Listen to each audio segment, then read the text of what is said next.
अस्सलामुअलैकुम। वालेकुम अस्सलाम। अज का स्पेशल प्रोग्राम है तो मेरे नाल दो भतरीजे मेरे बैठे ने जनाब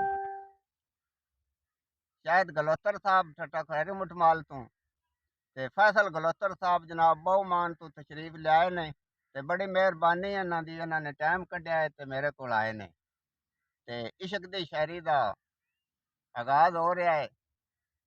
अपना मैं सब तो पहले थोड़ा जिहा तारफ पता निशानी दसां दा। सोना जलालपुर भटियां है शहर मेरा, सोना जलालपुर भटियां है शहर मेरा ते बंदे बाशहूर ने इश्क पंजाबी दी शायरी नू पसंद करदे सुनदे जरूर ने। प्यार दे भुखे ने इन्हां दे दिल नूरो नूर ने, प्यार दे भुखे ने इन्हां दे दिल नूरो नूर ने। सोहणे रब सरकार अकरम नू माफ करो भावें साडे जितने कसूर ने। आमीन। रोक